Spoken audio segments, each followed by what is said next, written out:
Hello everyone and welcome back to another Top Heroes video. Today we are going to be going over the exclusive weapons for HORDE. If you have already watched the League video, go ahead and skip through the first few minutes as it's going to be a repeat of exclusive weapons in general, and then we'll dive right into HORDE faction. Exclusive gear adds a new layer to the game in Top Heroes, where we are able to level up a new item that's going to give us exclusive skills for specific heroes. Most of the heroes that we use are going to have exclusive gear, whether they be League or Mythic. They give stat bonuses, as you can see, whether that be increased damage, more shields, more healing, some sort of exclusive skill that's going to benefit your team. So how do we get these weapons? In Season 1 will be the release of shards for exclusive gear, or you get universal exclusive gear shards from one of multiple shops. You then use these exclusive gear shards to level up your new weapon. It will cost a total of 1,185 shards to max out a weapon for a hero. You can see once you do max out a weapon for your hero, you're getting massive bonuses, 100% attack, 200% HP bonuses from the gear alone, plus you get those exclusive skills upgraded to enhance the abilities of our heroes. The first place that you can obtain the universal exclusive gear shards is from the Guild Honor store. This is the token that you get by completing the guild's race, so make sure, again, you understand the importance of that event. The next place in Season 2 you can get from the Season store, so this will give you additional exclusive gear shards.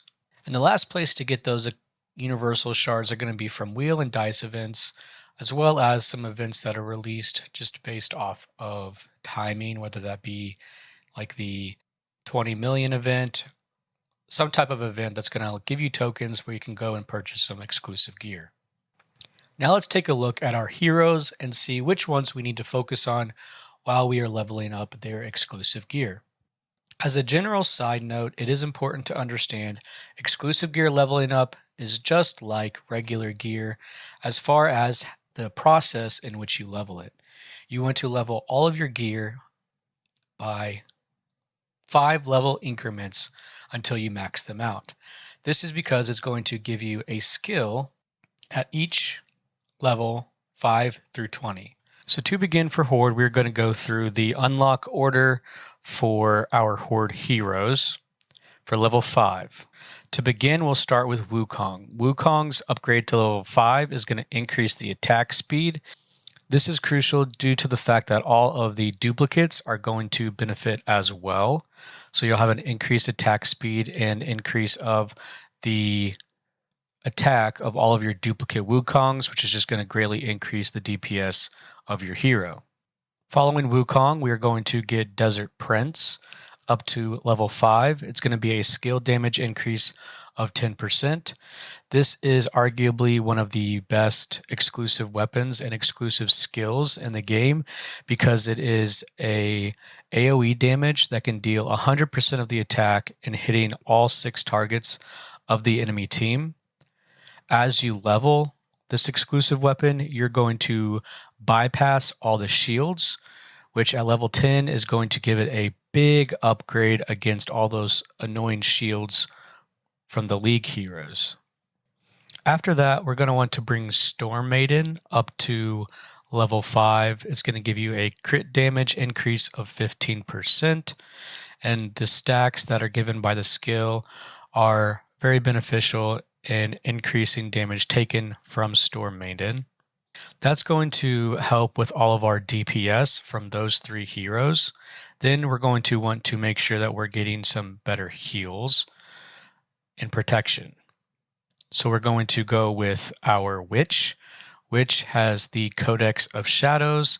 That's going to increase the healing rate each time an enemy unit dies. So if we can burst down the enemy team, we're getting much higher healing rates from our Witch. After which we have Beastmaster. Beastmaster is going to give us a bit more HP. So to start, this hero is going to have an HP boost of 20%.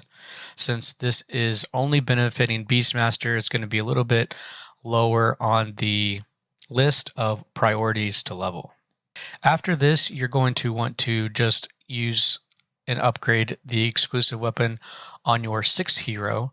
So if we remember the options, there are quite a few options for Horde. I use Soulmancer, so I upgraded the Ascendant, which is going to give me skill damage reduction increases. If you chose Barbarian, it's going to boost this hero's HP by 20%. If you chose Swordmaster, it's going to give a skill damage increase of 10%.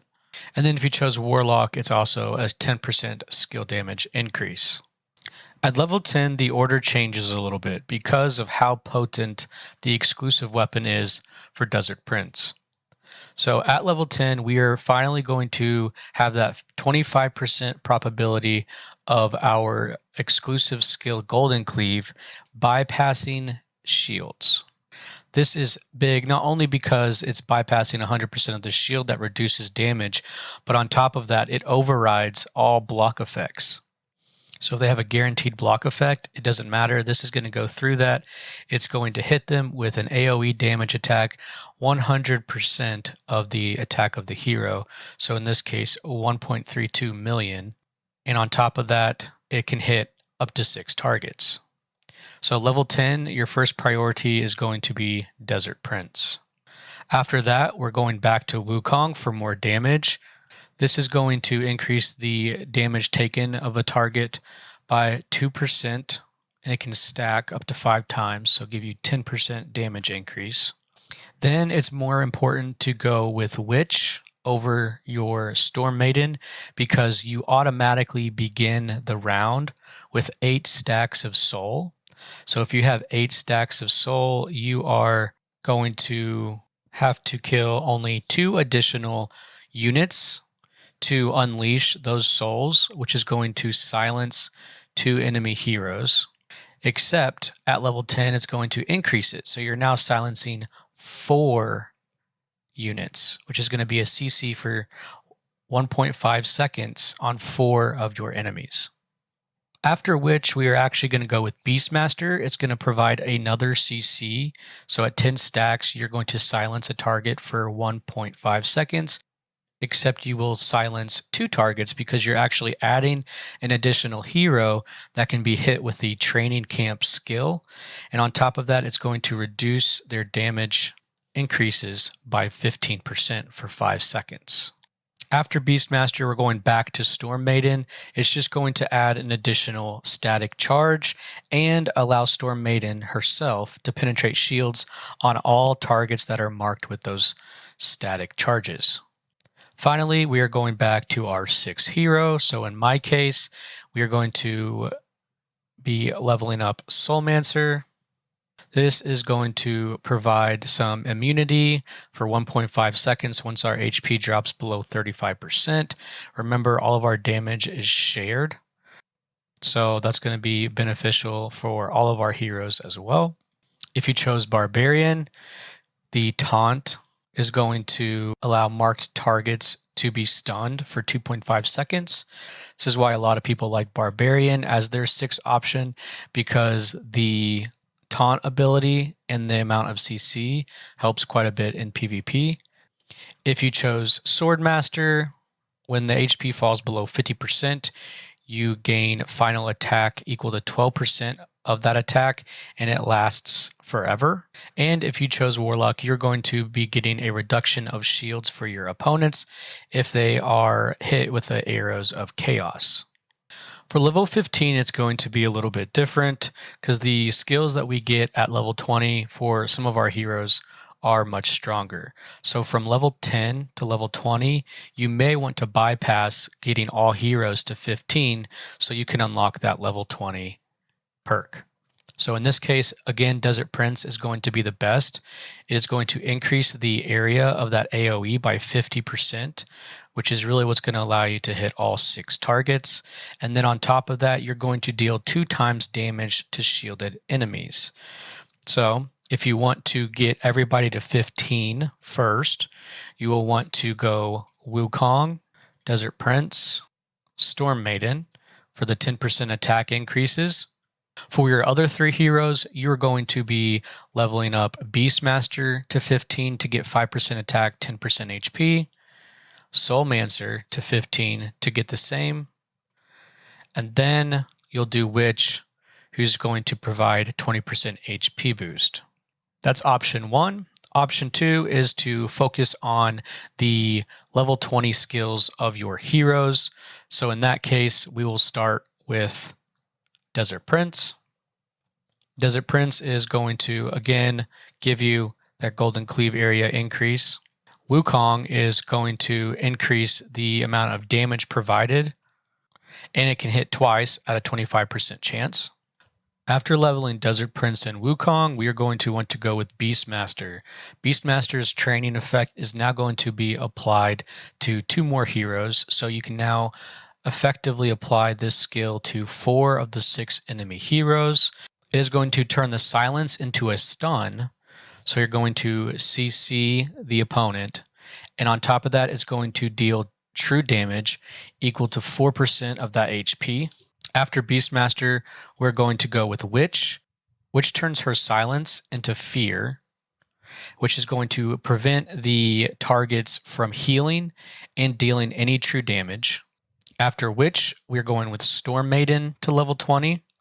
At level 20, the static charge duration is shortened, so it's going to detonate faster. The detonation is then going to deal AoE damage, which is 30% of Storm Maiden's attack. And each of those stacks that is on the heroes is able to explode. On top of that, if the hero that has a stack on it is killed prior to static charge exploding, it's going to explode anyway, dealing that damage. And then finally, the 6th hero to level 20. So for Soulmancer, it's going to, instead of having that 15% chance to block 70% damage, it is a complete block of damage, and it inflicts 2 stacks of chill on an attacker. If you're going with Barbarian, the Barbarian is going to gain a shatter stack. Once you get 40 of those stacks, and any Horde hero can add additional stacks based on the marked enemy, then that is going to cause the target to suffer 20% of their max HP damage, or cap it at 800% of Barbarian's attack. That stack is then reset and it goes up to 40 and can repeat. For Swordmaster, it is now whenever the HP falls below 50%, you get a 30% increase in final attack damage. You are invincible for 1.5 seconds. You can still take damage, but your HP for that 1.5 seconds will not fall below 1, and you are immune to all CC. And then finally, if you chose Warlock, you are going to get a DP, damage per second, of that Chaos Arrow increased by 60%. And increase the number of arrows fired by +1. Thank you for watching the video. I hope this will help you and your Horde team prosper as you continue raiding and playing the game. Make sure to give the video a like and subscribe to the channel. Our Discord channel is going to be finished soon, and I will be sharing that with all of you so you are able to join, get some team advice, and enjoy the game together. I will see you all in the next one.